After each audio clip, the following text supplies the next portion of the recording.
Tolong ditampilkan nasab Haji Imaduddin. Orang tuanya, kakeknya, sampai ke mana jalurnya. Kalau toh seumumnya sampai ke Wali Songo, saya bukti kitab sezamannya, setiap nama. Setiap nama, saya yakin nggak akan pernah ada.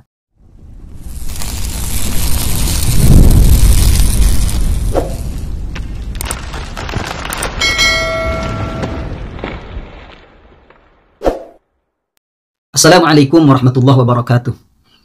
Bismillah walhamdulillah wassalatu wassalamu ala rasulillah wa alihi wa sahbihi wa man walah wa la hawla wa la quwwata illa billah amma ba'du.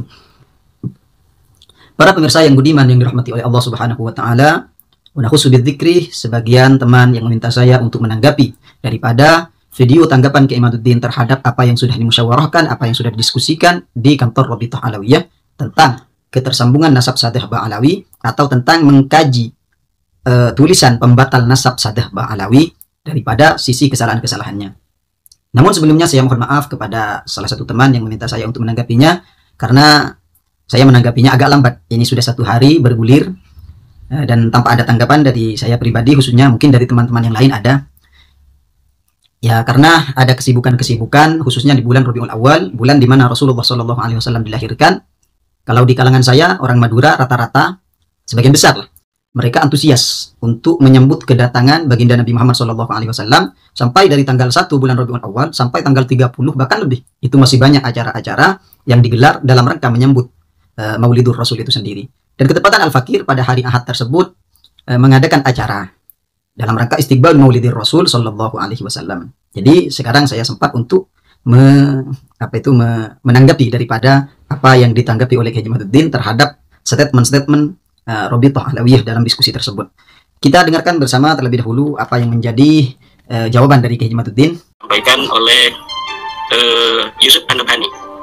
Sekarang kita gali apa betul adanya ijma itu terhadap nasab Alawi. Adanya ijma yang telah didakwakan atau diaku oleh Yusuf An-Nabhani, kemudian oleh Ali bin Abu Bakar As-Sakran di dalam Al-Burqatul Musyiqah. Jadi sebenarnya ijma itu atau iddi'aul ijma, pengakuan adanya ijma, pertama kali itu disampaikan oleh Ali bin Abu Bakar As-Sakran 895 Hijriah. Kemudian diikuti oleh Khulasatul Asar Al-Muhibbi, kemudian diikuti oleh Syekh Yusuf An-Nabhani. Yang menjadi masalah adalah bahwa ijma itu mempunyai sebuah syarat yang khusus. Silahkan para penonton buka dalam kitab Maratibul Ijma halaman 11 karangan Ibnu Hazm. Dikatakan bahwa ijma'u kulli asrin ijma'un sahihun idza lam yataqaddam qablahu fi tilkal mas'alati khilaf.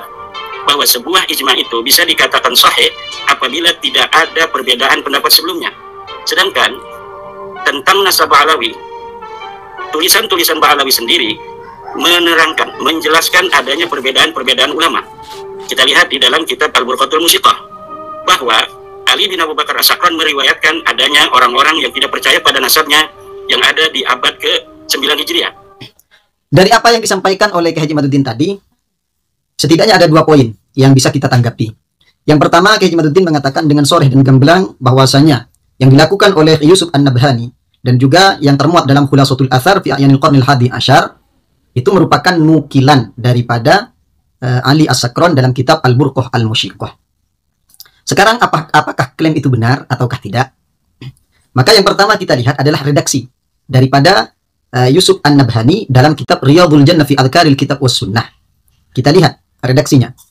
Anna sadatana Ali Ba'alawi atau ala Ba'alawi qad ajma'atil ummah al-muhammadiyah fi sairil a'sar wal aqtar ala annahum min asahhi ahli baitin nubuwati nasaban. Yang pertama, kita lihat di sini tidak ada redaksi yang mengarah kepada nukilan, tidak ada. Seharusnya kalau ada nukilan seharusnya seperti ini redaksinya. Ruwiyah an Ali As-Sakran atau nukilah an Ali bin Abi Bakar As-Sakran. Seperti itu. Kemudian yang kedua, fi sa'iril a'sar wal aqtar. Di situ indikasi kuat. Kita lihat kembali di Khulasatul Athar fi A'yanil Qarnil Hadi Asyar lil Imam Al-Mu'arrikh Muhammad Amin Fadlullah Ad-Dimashqi. Kita lihat wa Alawi huwa Abu Abdullah bin Ahmad bin Isa fa innahu jadduhum al-akbar al-jami' li nasabihim wa nasabuhum mujma'un alaihi ahlut tahqiq wa qad i'tana bi bayanihi jam'un katsirun minal ulama. Ada dua redaksi yang perlu kita perhatikan. Yang pertama, mujma' alaihi ahlut tahqiq. Yang konsensus di sini ahlut tahqiq. Kemudian yang kedua, i'tana bi bayanihi jam'un katsirun minal ulama. Jadi apa yang dilakukan ini juga didukung oleh jam'un katsirun minal ulama. Seharusnya Kiai Maduddin kalau mengatakan ini nukilan harus ada referensi dukungan dong. Jangan hanya bentuk asumsi yang disampaikan dan dinarasikan seakan-akan itu benar. Sudah main umpet-umpetan, ini pakai asumsi lagi. Asumsinya tidak dibangun atas data, tapi dibangun atas dasar atas dasar mungkin kebencian Kiai Haji Maduddin itu sendiri terhadap pihak Rabithah Alawiyah. Sekarang kita masuk ke poin kedua. Poin nomor 2, Kiai Haji Maduddin mengatakan bahwasanya ijma itu akan iniqad, akan dikatakan sahih apabila lam yataqaddam qablahu fi tilkal mas'alah khilaf. Sebagaimana kata beliau, ini dikutip dari kitabnya Ibn Hazm dalam kitab yang bertajuk Maratibul Ijma'.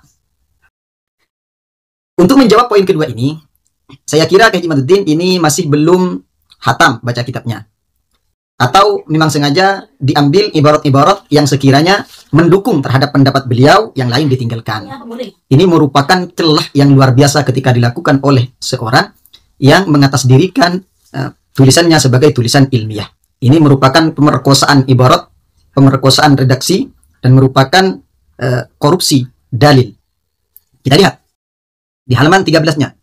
Wa guna nahwun min anha'il ijma' laisa hadzal makan dzakaruhu wa huwa ay yakhtalifa al-ulama fi mas'alatin ma fa yubihuha qaumun wa yahdhuruha akharun aw yujibuha qaumun wa la yujibuha akharun wa la budda an yakuna al-haqq fi qawli ahadihim wa sa'iruhum mubtiluna bi burhanin sam'iyyin aw burhanin aqliyyin syar'i. Jadi di sini jelas ada kesepakatan, ada perbedaan ulama. Kemudian dari kedua perbedaan ini, satunya ini hak, satunya tidak. Maka di sini tidak dianggap yang tidak bertendensi terhadap burhan sam'i dan burhan akli seperti itu. Kemudian di halaman 15-nya kita lihat, wa qaumun akhraju minal ijma' ma huwa ijma'un sahihun. Ada sekelompok orang mengeluarkan dari ijma' sahih padahal itu merupakan praktek daripada atau contoh daripada ijma' sahih. Faqalu law ijtama'a ahlul asri kulluhum ala qawlin ma thumma bada li ahadin minhum fihi falahu dhalika wa lahu barahin wadihah laga makanun akhar insyaallah. Bal idza sahhal ijma' faqad batala al khilaf wa la yabtulu dhalika al ijma' abadan. Ijma' konsensus ulama tidak bisa dibatalkan selama-lamanya. Ini ada khilaf. Bada li ahadin minhum fihi. Ini merupakan indikasi khilaf. Perbedaan daripada perkataan yang diklaim sebagai ijma', ternyata ada kurun setelahnya yang mengatakan ini tidak seperti apa yang disampaikan dan disepakati oleh ulama. Maka perbedaan ini tidak dianggap yungkidul ijma'. Seperti itu. Ini dalam kitab Maratibul Ijma' yang dikutip oleh Kiai Haji Maduddin. Sekarang kita lebih luaskan cakrawala pengetahuan kita terhadap kitab Al-Hawi lil Fatawi karangan Al-Imam As-Suyuti. Kita lihat, apakah betul bahwasanya ijma' ini bisa sahih apabila tidak terjadi khilaf. Kita baca dalam kitab tersebut dalam permasalahan inqadul ijma'. Yanqidu bihil ijma'. Ijma' itu bisa inqad, bisa dikatakan sahih dengan adanya 4 syarat. Yang ketiga, ay alla yadhharu min ahadihim khilafun fihi. Khilafun fihi. Benar ibaratnya. Tidak tampak dari salah satu mereka ulama yang akan konsensus tersebut khilaf atau pertentangan. Ini secara garis besar dulu, secara apa itu keumuman lafaz ini, keumuman ibarat ini mendukung terhadap Kiai Haji Maduddin. Cuma kita lanjutkan. Wa in tadhahara ahaduhum al-khilaf falahu halatan. Kalau seandainya terdapat khilaf antara mereka, maka ada 2 kondisi, ada 2 kemungkinan.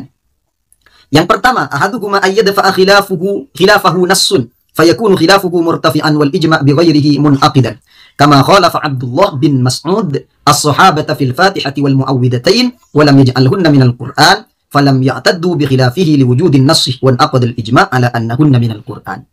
Ini merupakan salah satu contoh daripada terjadinya perbedaan ulama setelah dikonsensus. Maka di sini tidak mempengaruhi terhadap keabsahan ijma' itu sendiri. Padahal yang berbeda pendapat di sini adalah Abdullah bin Mas'ud, sahabat jalil. Siapa yang memungkiri terhadap kualitas keilmuannya, kredibilitasnya, kedekatannya dengan Rasulullah SAW? Tapi di sini lam ya'taddu, ulama tidak menganggap. Khilafnya Abdullah bin Mas'ud itu tidak diperdulikan oleh ulama. Tetap in aqdal ijma. Kenapa? Karena ada nas yang mendukung terhadap ijma itu sendiri. Nas ini apa artinya? Dalil. Al-Qur'an ataupun hadis. Seperti itu. Nah, sekarang kita lebih perdalam lagi. Kalau seandainya terjadi khilaf di antara para ulama tentang masalah tersebut, anggap satu masalah klaim Ba'alawi, maka khilaf tersebut bukan langsung kita vonis bahwasanya ijma'nya batal secara keseluruhan. Kita lihat, ketika ikhtilaf dan ijma' mu'aradhah, maka saya rangkum ada dua kasus, ada dua kemungkinan.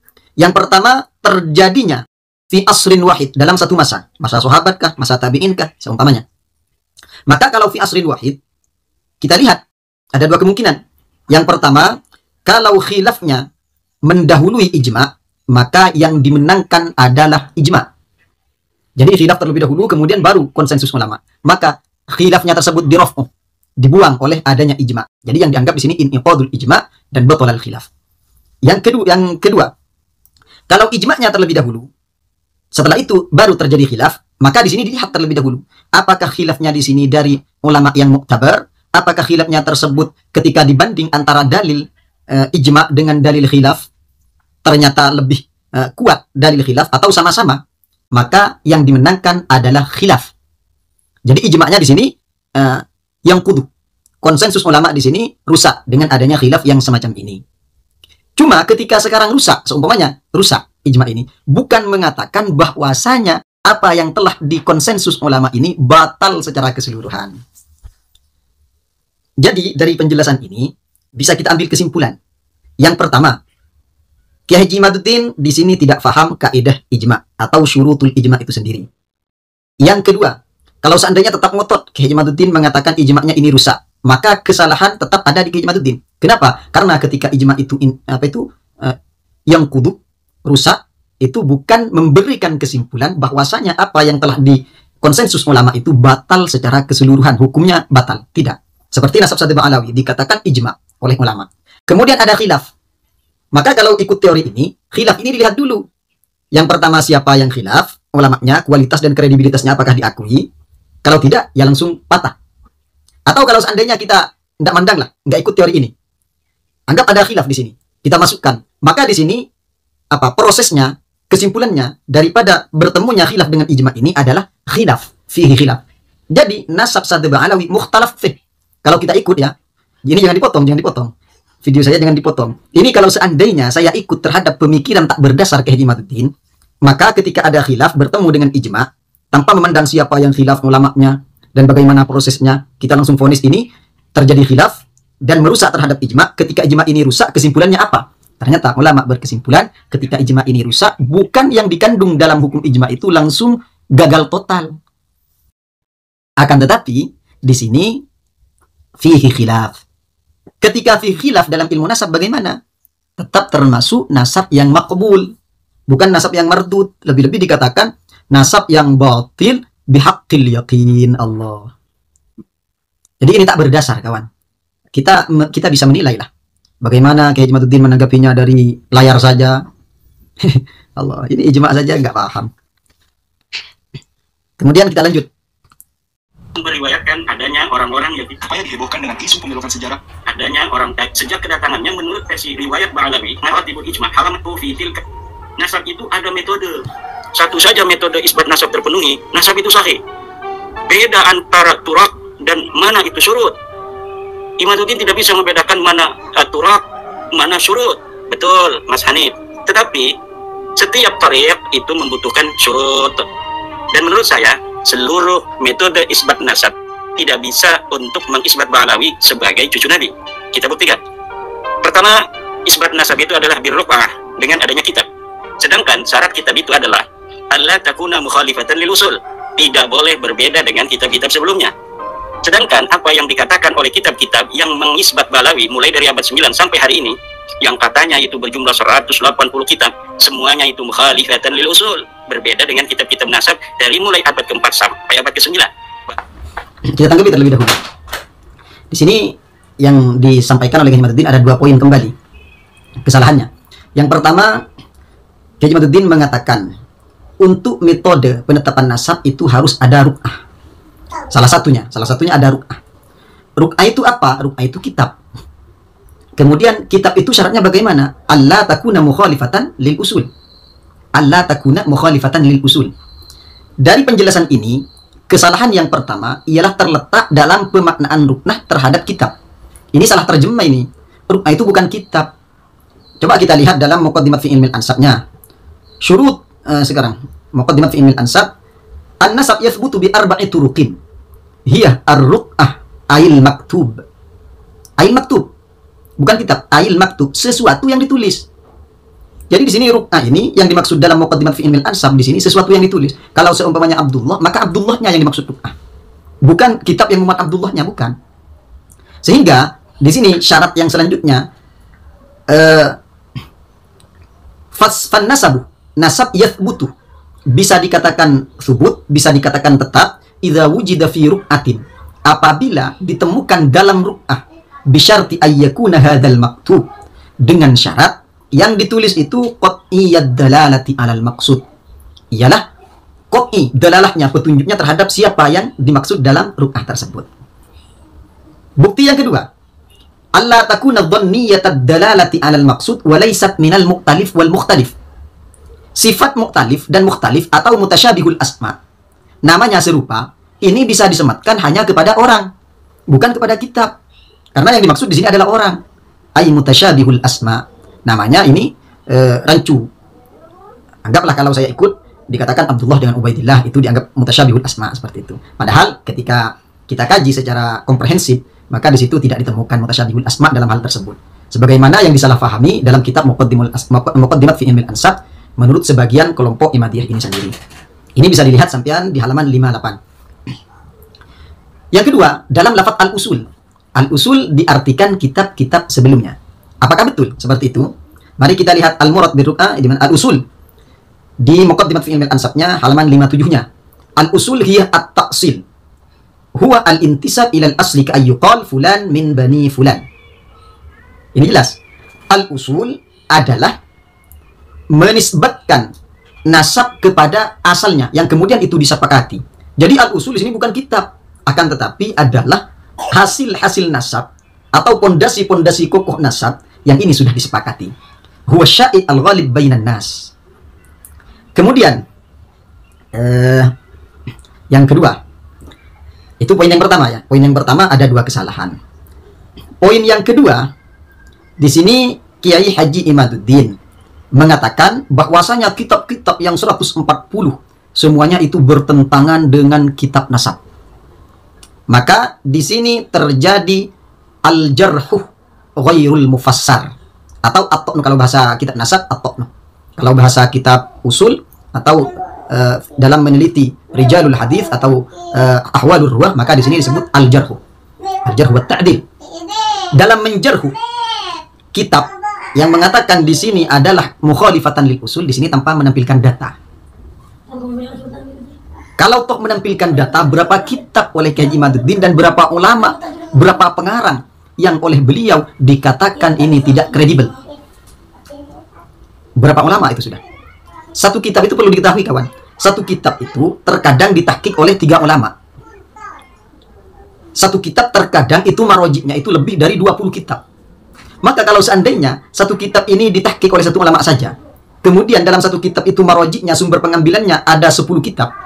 Kalau 140 kalikan 11. Berapa ulama itu sudah oleh Kiai Imaduddin digagalkan. Ini kan ngawur ini. Kan seperti itu. Apa itu logikanya? Itu poin yang kedua, kesalahan yang pertama.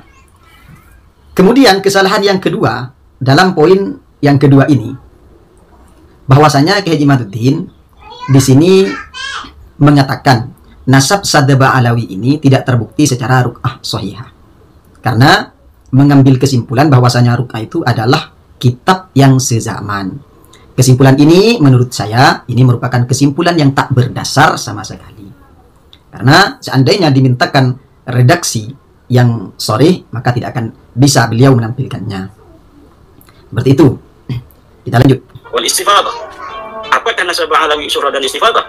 Tidak. Buktinya dari mulai abad ke-4 sampai ke-9 sama sekali tidak ada yang menyebutkan. Bagaimana sebuah nasab bisa dikatakan syuhra wal istifadah kalau selama 550 tahun sama sekali tidak ada yang menyebutkan. Sedangkan di dalam kaidah ilmu nasab, Ibnu Hajar mengatakan innan nasaba mimma yasbutu bil istifadati ila ayyusbita ma yukhalifu. Silahkan buka kitab Al-Jawabul Jalil halaman 7. Allah. Kalau ibarat pasaran seperti itu semuanya tahu sudah. Yang pertama di sini kita jawab tentang syuhrah. Syuhrah itu merupakan kaidah dasar dalam ilmu nasab. Jadi kalau ini kitab dijadikan bukti dasar atau sumber utama dalam penetapan nasab, ini gagal total. Kenapa? Karena sebetulnya nasab itu dibangun atas dasar syuhrah wal istifadah, atau bisa kita katakan ruah dari segi riwayah. Itu penetapan nasab. Sehingga dari hal ini maka syuhrah wal istifadah menempati pondasi utama dalam penetapan nasab. Sebagaimana disebutkan di sebagian besar kitab-kitab nasab bahwasanya asyuhrah wal istifadah itu merupakan kaidah utama al-aslu fi bab thubutil ansab wa nafiha qaidatu syuhrah wal istifadah allati 'alaiha madarul itsbat wan nafyi bi ijma'i ulama'il Islam. Ini sudah jelas. Ijma' konsensus ulama syuhrah wal istifadah adalah pondasi utama dalam menetapkan atau mensahihkan nasab itu sendiri. Sekarang kita memahami syuhrah ini apa? Syuhrah ini apa? Syuhrah itu adalah kemasyhuran. Secara bahasanya kemasyhuran atau syia atau syuyu'ul khabar. Tersebar luasnya, viralnya kabar itu merupakan syuhrah. Sekarang untuk memverifikasi adanya syuyu'ul khabar, adanya tersebarnya kabar dan berita, sedangkan di abad 4 sampai abad ke-9 terjadi kekosongan yang luar biasa, tidak ada ulama menyebutkan dalam kitabnya. Itu seakan-akan itu kan pertanyaan yang luar biasa logis. Padahal itu pertanyaan enggak logis dan bertentangan dengan bukti-bukti dan bertentangan dengan kaidah-kaidah ilmu nasab. Kenapa? Coba tampilkan satupun ulama yang mengatakan syuhrah itu harus dibuktikan dengan kitab. Enggak ada. Yang ada semuanya seperti halnya Abdullah bin Abdurrahman Al-Mutaqi dan juga Ibnu Hajar Al-Haytami dan juga Imam Asy-Syafi'i dan juga ulama nasab seperti halnya Khalil bin Ibrahim, juga ulama nasab seperti halnya Said Husain bin Haidar, juga ulama nasab seperti halnya Said Mahdi Rajai, juga ulama nasab seperti halnya Said Abdurrahman ibn Majid Al-Qaraja Ar-Rifai Al-Husaini dan juga ulama-ulama nasab yang lain di sini mengatakan bahwasanya syuhrah itu sifatnya sam'iyah. Sam'iyah. Ngerti sam'iyah? Sam'iyah itu adalah dari pendengaran. Dari pendengaran. Sehingga kalau ini kita ikuti pendapat Haji Maduddin ini, syuhrah wal istifadah harus dibuktikan dengan kitab, akan banyak ulama-ulama atau nasab-nasab yang tertoknuh gara-gara kaidah amburadul ini. Kita lihat komentar ulama terhadap nasab Al-Imam Ahmad bin Muhammad bin Hanbal Asy-Syaibani. Nasab Ahmad bin Muhammad bin Hanbal Asy-Syaibani ini diperolehnya dari dua hal. Yang pertama ialah dari khotnya Imam Ahmad bin Hanbal. Jadi dari internal sini, dari khotnya, dari tulisannya Ahmad bin Hanbal sendiri. Kemudian dari riwayah. Sekali lagi dari riwayah. Dari penuturan internal pula. Ibnihi Al-Hafidh Abdullah bin Ahmad bin Hanbal. Penuturan daripada putranya. Wa aqarra hadzal nasab, meskipun dua ini metodologi yang dipakai oleh Imam Ahmad bin Hanbal dan juga putranya dalam menetapkan nasab, ulama di sini sudah mengatakan itu nasabnya sahih. Kenapa? Karena ada syuhrah wal istifadah. Loh, kan ada syuhrah wal istifadah, berarti terverifikasi dengan kitab. Kita lihat. Walam yutalib ahadun bi masdarin tarikhiyin. Tidak ada satupun ulama yang minta untuk mendatangkan bukti sezaman atau bukti tarikh li ahadi abaihi li syuhratihi al-mustafidah bi annahu syaibaniyun min Rabi'ah min Adnan ma'an najaddal Imam Ahmad bin Hanbal al-Ashir Aufan wa abahu Qasitan. Ada dua, Auf dan orang tuanya yang bernama Qasid. Ini dicari di kitab nasab manapun, dicari di kitab tarajim, dicari di kitab tawarikh, dicari di kitab tabaqat, ini tidak akan pernah ditemukan katanya. Tapi di sini disebut oleh ulama. Atau nggak usah jauh-jauh, saya minta nasabnya Haji Maduddin saja. Tolong ditampilkan nasab Haji Maduddin. Orang tuanya, kakeknya, sampai ke mana jalurnya. Kalau toh semuanya sampai ke Wali Songo, saya bukti kitab sezamannya, setiap nama. Setiap nama. Saya yakin nggak akan pernah ada. Karena nasab saya sendiri, di sini tidak terbukti secara kitab, tapi terbukti dari syuyu'ul khabar. Bahwasanya saya merupakan cucu daripada seorang ini, dan saya merupakan cicit daripada seorang ini, seperti itu. Saya itu dengar dari orang-orang di kampung saya, sehingga tidak bisa diingkari bahwasanya saya merupakan anak atau cucu atau cicit dari orang lain karena ada pembangkang dari eksternal, semuanya nggak bisa. Itu mungkin poinnya hanya itu saja sebetulnya. Yang ke belakangnya itu seperti biasa, Kiai Madudin itu hanya framing seperti itu. Dan mungkin hanya itu yang dapat saya sampaikan. Wassalamualaikum warahmatullahi wabarakatuh.